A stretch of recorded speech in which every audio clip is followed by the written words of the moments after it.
There's a very real chance that you, yes you, the one who's watching this video right now, has been disappointed in the existing deck builds for Sauron the Dark Lord on YouTube. And recently I received a message from somebody asking me to cover this commander, and quite frankly, now I am inspired. And crazy things start to happen when I do get inspired. I want to do justice to this very powerful Grixis commander, but in order to do justice, we're going to need to build and look at this commander through various different lenses. We're going to need to do the largest deck tech that YouTube has ever seen.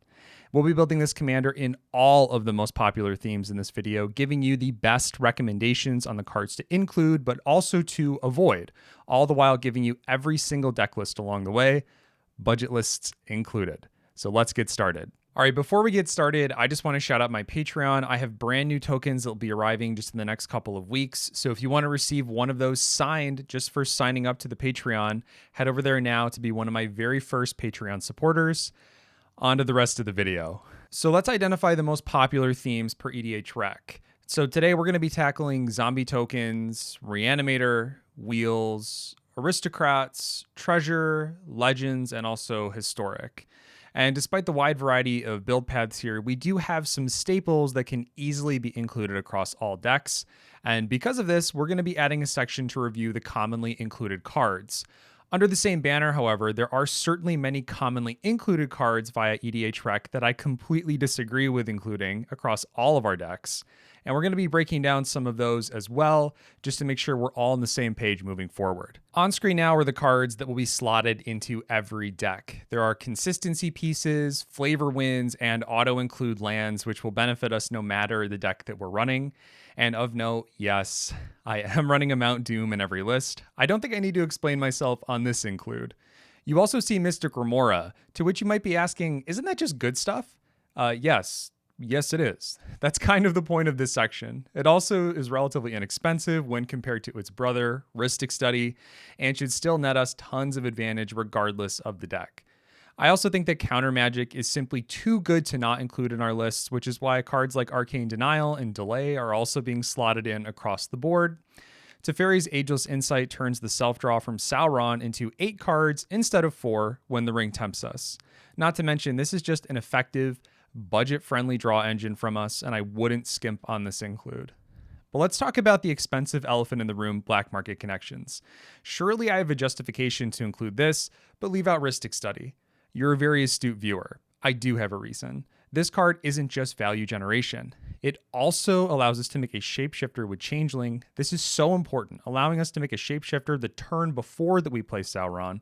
The Changeling counts as an army because it has all creature types.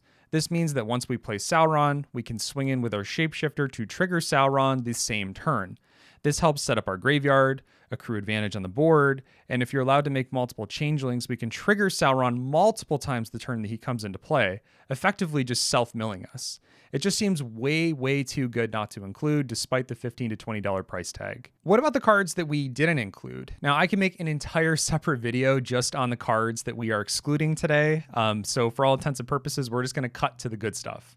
So for the few notable excludes, the One Ring. So no surprise here, this card is $70+, and if you have it and your playgroup wants to increase the power level, by all means go for it. It's also a flavor win with Sauron, but I just figured that $70+ for a single card across all of my different deck lists that I'm going to be supplying for you today is just way too much. So for our purposes, it is not going in our decks. Then the generic Amass X spells. This entire category is rather tricky to cover. You'd think that a card like Glorious Gale would basically slot into every single deck regardless, because it's a counter spell that also happens to amass. However, Glorious Gale is only for creature spells, which turns out tends to be quite restrictive, and it's bound to bite you. I absolutely promise it will bite you in the butt if you include this and you don't include something a bit more generic. And I can only recommend it if you're playing in a mega budget format. The same goes for Saruman's Trickery. 1 extra mana to get a single 1/1 counter on an army we control? I don't think so. That 1 extra mana may not seem like a big deal, but I promise you that it is. I even hemmed and hawed over whether to include a negate versus a stubborn denial in my lists. That 1 extra mana can really make the difference when it comes to you casting a spell and holding up mana to protect the spells that you have cast. This comes up all the time, and the less restricted you are by mana in your games, the better you are going to perform, I promise you. Another category is double or triple pipped cards, and even something like a generic counterspell is somewhat difficult for me to recommend going into most of your decks. The double blue requirement of a counterspell, for instance, really can sometimes bite you when you need to tap out in a certain way to cast other things, especially because most of our decks are not in large percentage blue. And yeah, I did include a Teferi's Ageless Insight into our deck, but the floor for that card is effectively already quite high, and then the ceiling for that card is drawing your deck for only 4 mana. So it's just insane value that I'm having a really hard time passing up, and you can actually play around that and calculate how you're going to use it. A counterspell, on the other hand, you simply cannot. Not to mention that once we start to increase the density of double or triple pipped cards, there's a very high likelihood that we're going to end up with multiple in our hand all at once, and that is not a situation that I want to be in when playing this deck. The final category of spells is actually one that's really close to my heart, and that is the flavor spells. You know, the ones that for all intents and purposes mostly just exist in the deck because of flavor, like the One Ring perhaps. And I did make an exception for Mount Doom, of course, but by and large, we simply cannot include many of the flavorful pieces in our deck. For instance, I really love the art and also the story behind the card Deceive the Messenger, but we're not going to be including this in any of our decks. Why? It's because most of the time it only amasses us by 1, which is really insignificant in the grand scheme of the Commander game, and this happens a lot with various other amass orc cards printed in the Lord of the Rings set.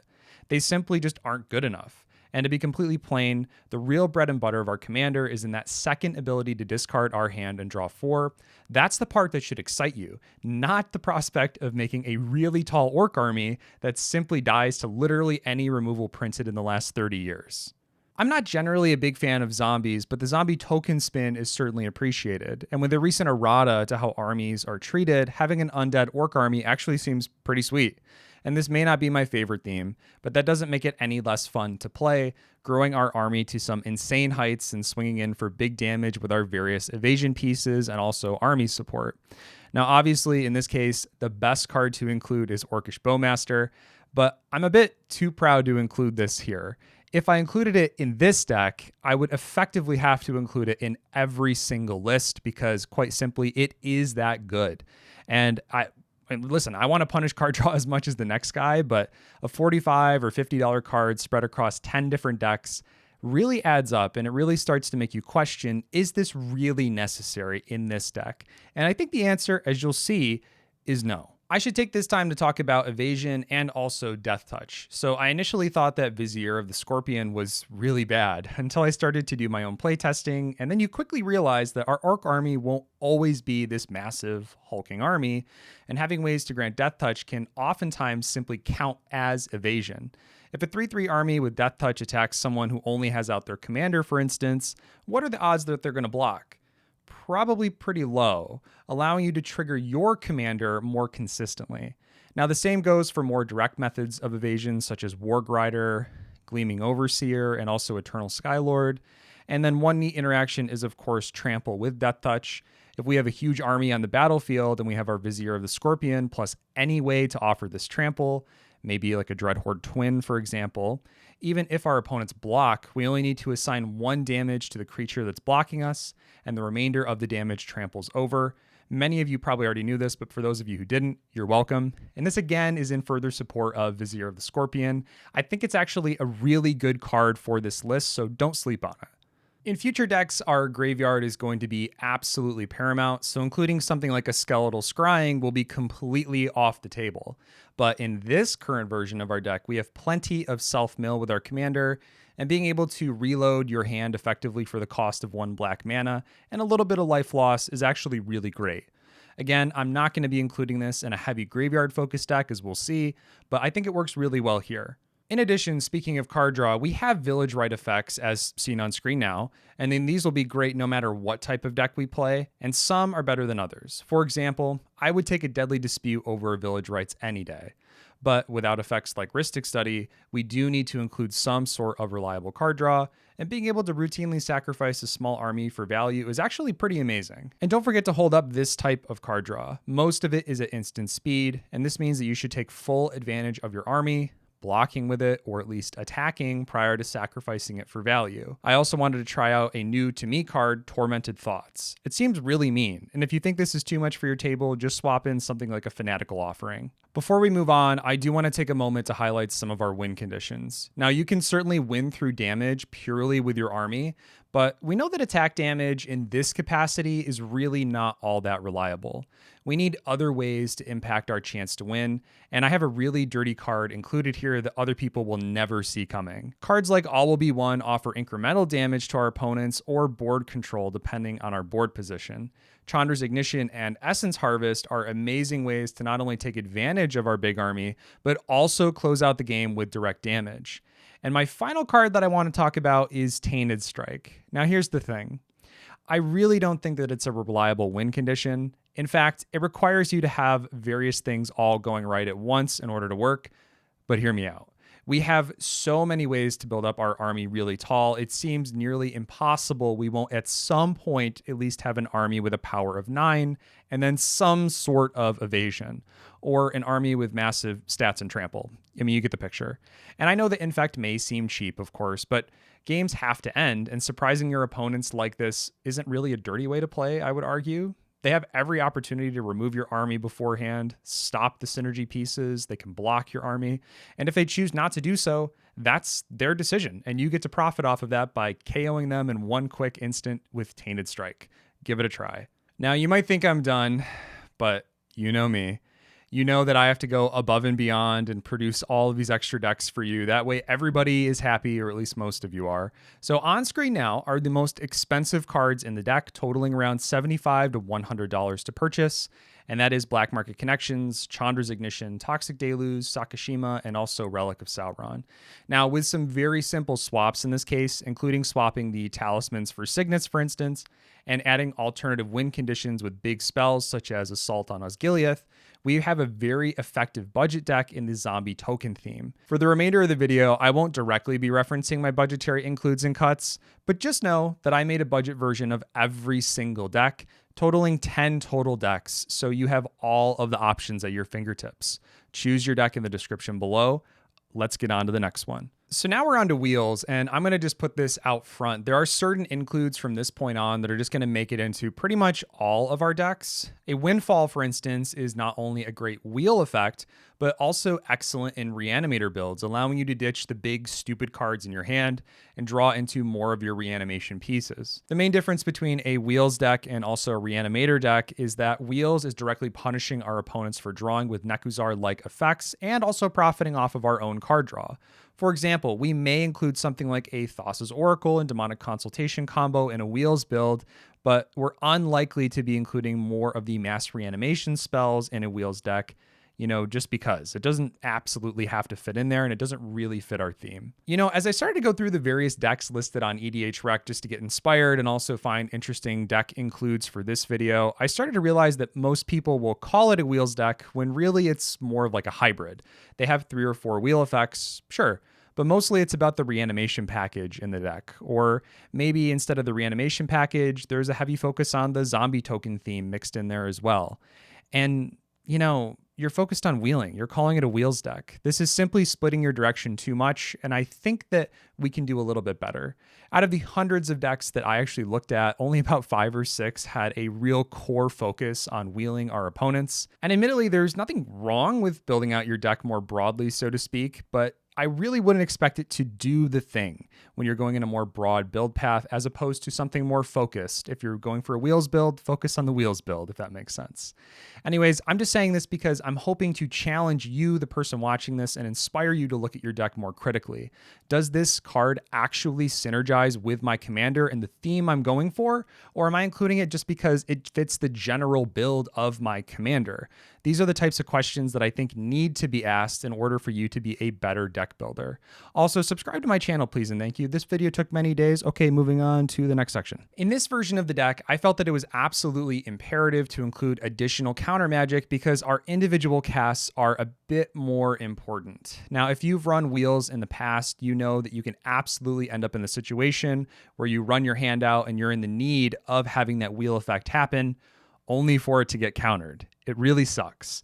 Now, the extra counter magic that I included is some of the best, I would argue, without getting into free counter magic, and some of them have additional utility as well. For example, I really love Muddle the Mixture because it tutors out our best win conditions like Liliana's Caress or Waste Not, while at the same time being a counterspell if needed. And speaking of our win conditions, we're primarily focused on burning out our opponents with effects like Blood Chief Ascension. Now, I've included various others in here as well, of course, and I've tried to even out the density of the wheel effects to the win conditions. Now, if you include enough wheels, there's a much higher chance that you are going to draw into yet another wheel, which will basically effectively enable your win conditions more consistently. And yes, we do have old classics in the decks such as Locust God. If you're forced into a more control-heavy table, I went ahead and added some of the best control pieces for wheels in a game such as Archfiend of Ifnir, and of course advantage pieces like Shirley Badgersaur and Waste Not. And these last two are perhaps the most punishing, Narset Parter of Veils and Notion Thief. Both of these on the battlefield effectively mean that every single wheel means that you get to draw, but your opponents simply just discard their hand. Now, I've had this happen to me at the table. It is annoying. So if you play with a group that can't handle this more brutal combo, just take it out. But I feel that I would be doing injustice to the wheels theme if these weren't included, especially for Sauron the Dark Lord. Now for the budget build, I'll leave them out, so if you're interested in that, check out the budget deck instead. One last interesting interaction that I want to include that might be useful to your gameplay is Library of Leng. Now this card reads, you have no maximum hand size, and if an effect causes you to discard a card, discard it, but you may put it on top of your library instead of into your graveyard. So effectively, this lets you curate your hand, keeping cards you want, while discarding what you're not actually going to use or need. But an interesting interaction is hiding right beneath the surface. And this is the context of hidden zones. Now, hidden zones are effectively your hand and your library. If a replacement effect, such as the Library of Leng, causes you to place something in one of these hidden zones, you do not actually have to reveal it. Normally, discarding into your graveyard means that you reveal whatever the discarded card is, and that's because the graveyard is a public zone that everyone has access to. Library of Leng, on the other hand, says discard into your library. That's effectively what it's telling you to do, meaning that you absolutely do not have to reveal the cards that you discard into your library. That helps you retain useful information for yourself, or maybe it can also just be a funny thing to play mind games with your opponents. If anyone in your group has questions about this ruling, they can email me and I'll respond with Rule 701.8c. This is the point in the video where I cheat and I just combine Aristocrats and Sacrifice, just gonna slide that under there. This is also the point in the video where I get way too excited about the prospect of absolutely abusing our 1/1 army that Sauron amasses by just repeatedly sacrificing it with our various outlets to completely crush or drain out the table. So yeah, let's get right into that. The sacrifice outlets in this deck are absolutely plentiful, and that's because it is absolutely desirable to have a sacrifice outlet on board at all times. If we have another aristocrat piece on board, like let's say a Blood Artist, we can repeatedly abuse Sauron's Amass trigger, netting us a brand new army every single time our opponents cast a spell. Now, on screen now are the sacrifice outlets that I included, and luckily many of them will still make it into our final budget build. And as far as Aristocrats pieces go, I want to highlight a particularly interesting one that slots into this deck just incredibly. Skyclave Shadowcat is an uncommon from Zendikar Rising, totaling just 3 cents. Now this card allows us to sacrifice creatures for 1 and a black, and also draws cards whenever a creature with a 1/1 counter on it dies. And guess what uses 1/1 counters? Our army. This 3-cent uncommon is an absolute synergy powerhouse with our deck, and I was just so excited that I found a unique place to include it. Finding cards like this really makes my day when I'm building hundreds of different decks. And in almost every other circumstance, there are strictly better cards, but at least in Sauron, and the Aristocrats build specifically, the Shadowcat really has an amazing home. So here's the thing about an Aristocrats build. Normally, Aristocrats has a very heavy concentration of both white and black pieces, and I don't know if you noticed, but Sauron isn't a very white guy. Wait, hold on. Actually, yeah, that was in the script. So without the white part of our color pie, we're left with just a ton of black pips and cards to complete our deck. Just look at this finalized version of our Sauron deck. We have so many great Aristocrat staples, sacrifice outlets, and also consistency pieces. Unfortunately for this particular build path, there just won't be as much variety. In total, we have 10 free sack outlets. Now, this does exclude cards like the Shadowcat because that requires us to pay mana. Now, we also have 16 static effects that care about our creatures dying, and this ranges from drawing cards to forcing our opponents to sacrifice their own creatures, or maybe even generating additional tokens. You know, the good aristocrat stuff. That's basically what I'm talking about. And this is all wrapped up in a pretty bow of card advantage with blue control elements. If I had to make any changes, it may be to the total number of sack outlets. Yes, we have 10 of them, but if we count the others where we have to pay, we're actually closer to 13, which in my opinion, that's a bit much. Otherwise, I'm extremely happy with how the deck turned out. The budget version is also included in the description below, which, by the way, I had an extremely hard time cutting down in price. Please don't get angry at me for having to have a slightly higher price than the budget version of this particular deck. For obvious reasons, the treasure theme is going to be better suited to other commanders, and if you're interested in a Prosper Tomebound list, then you can check out my channel for a full video on that commander. Right out of the gate, we're primarily going to be locked into Rakdos colors for this theme, and that's because a vast majority of the best cards for treasure theme fall into those colors. And for the same reason, we definitely have to include Prosper Tomebound in our list, sort of a backup commander within the 99, but also because we have plenty of effects to generate extra treasures and benefit off of cards coming in from exile. Again, there's probably better commanders for this, but here we go, treasure theme with our commander, woohoo. Now, cards like Ruthless Technomancer are right at home in our list, giving us incredible advantage by sacrificing our big orc army. And in an effort to not just reiterate my entire Prosper Tomebound video, I just want to point out some of the new cards that have come out recently that I think have a really good home in this version of the Sauron list. For instance, Mastermind Plum from the recent Karlov Manor Clue Edition is an interesting piece of graveyard hate, but also if we're able to actually trigger and exile the appropriate card, we not only get to generate treasures, but then we get benefit off of using those treasures when we cast spells.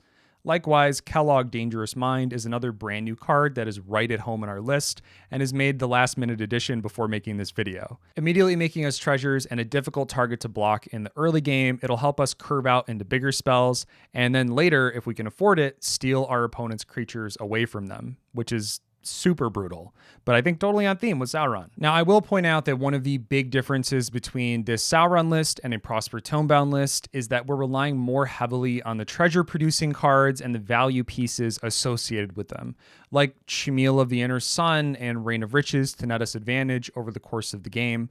They're more at home in the Sauron list than maybe you would otherwise need in a Prosper Tomebound list. Now, we're not always going to have Prosper out. Again, he resides in the 99, not in our command zone this time around, so having another method for us to get this incremental advantage, or I guess in the case of Reign of Riches, more explosive advantage, is absolutely necessary if you're interested in pursuing the treasure theme. Now also, I didn't include certain cards like Jessica's Will in my other deck lists, but it is absolutely right at home here, allowing us to take advantage of those cards that Jessica's Will exiles to get the extra value out of certain key cards in our deck. Now, I think that there can be some minor tweaks made to this deck. For instance, maybe incorporating more exile effects and going really deep with cards like Nalfejni and also Keeper of Secrets, but I felt that went a bit too far in the exile direction that synergizes with Prosper and away from the treasure producing theme that we're really going for with this version of our Sauron list.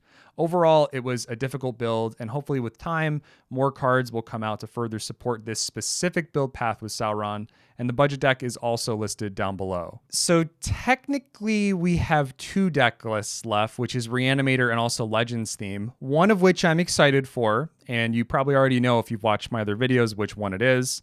And to put it simply, I am going to lose my mind or drive into oncoming traffic if I have to make another two deck lists for this commander.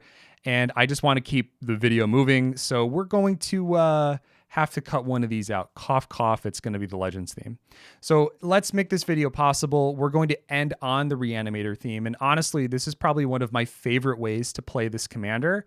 It allows us to take advantage of us discarding our hand with Sauron's tempting ability, while also playing some of the best heavy hitters in Grixis, which is just chock full of juicy, crazy, evil targets. So let's just get right into that. So finally, the new Surveil lands have a home. And yes, you could have included them in the other deck lists, but they're just so incredible here that I have to include them. Now we're going to be removing the Scry lands for those and then slotting in the Surveil lands. My fingers have been absolutely itching the entire time I've been making these decks. It's been days, actually weeks that I've been making these decks, and all of the juicy reanimation spells are now at my fingertips. Victimize to take advantage of our Orc army, Reanimate, Necromancy, Animate Dead, Living Death, Rise of the Dark Realms. I'm excited. This deck came together so incredibly fast for me. It was a dream after all of the time I spent deck building the other lists and troubleshooting with, gold fishing or playing, all that type of stuff. In the spirit of the Dark Lord, I had a ton of fun including the meaner and also steelier cards that would slot into this deck, maybe. Cards like Jin-Gitaxias Choreographer, for instance, is something that I don't normally play, but I think that in this deck, it'll really help us shut down the game. And also, we're in Grixis, so why not try to take advantage and run cards like this that completely shut the game down for our opponents, effectively winning you the game through attrition. Under a steelier banner, we have Primordials, stealing creatures or instants and sorceries. They're up on screen now. I love these guys. They're super cheap, like financially to actually pick up, and I'll definitely make it into the budget-friendly list as well. And it wouldn't be Grixis Reanimator if we didn't include Toxrill, Razaketh, Lord Xander, Combustible Gearhulk, Cedrus. The list just keeps going. This deck is mean. Really mean. So be sure to rule 0 this one with your table before breaking it out. The only other remarks that I want to make about this Reanimator deck is that you'll see I've included various other looting effects like its namesake, Merfolk Looter. Now these are absolutely essential to Graveyard and Reanimator decks, so please do not cut these. Having the ability to select which cards make it into the graveyard, while at the same time churning through your deck for value is just incredible. Also, you'll see that I've included 2 other atypical counter spells, which is Tail's End and Disallow. Why include these? One card comes to mind, which is Bojuka Bog. Now, this card alone may not be enough justification to run these, but hear me out. The amount of times that this ability has caused me to exile my graveyard and a regular counterspell was sitting in my hand doing absolutely nothing is just too many to count, and it is such a blowout for you as a Reanimator deck that you sort of need to think about these types of things and run this type of interaction. This is the type of thing that you probably don't know about or haven't experienced unless you are a more seasoned Reanimator player, and I would definitely recommend running them. I've started to include these in my decks, and I've been quite pleased, especially because they are still multi-purpose. You can either counter the legend spells cheaply with Tail's End, or you can counter pretty much anything else with Disallow. It just gives you more flexibility.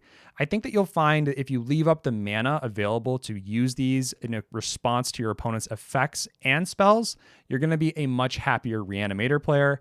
And I also think that they're going to be very, very surprised when they give you the gotcha moment with Bojuka Bog and you say, and then you counter it with one of your spells. That is just a very satisfying feeling. I can't believe I did it, but the video is finally done. I made 10 deck lists for you, 5 regular and then 5 budget. And honestly, I'm pretty exhausted from the amount of time that it took to put all of this together, script the video, all that type of stuff.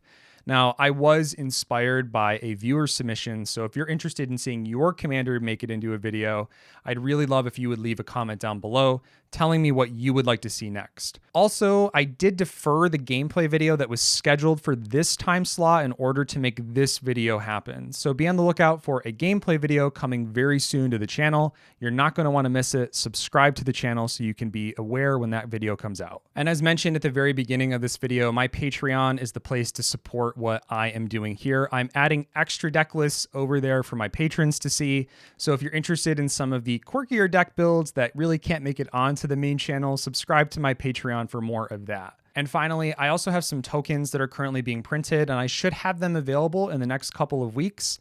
Once those are finally in hand, I'll be sending signed copies to everybody who signs up regardless of the Patreon tiers. So subscribe to the Patreon if that interests you. You'll also have a chance once the initial round of subscribers is done to just order more on the store.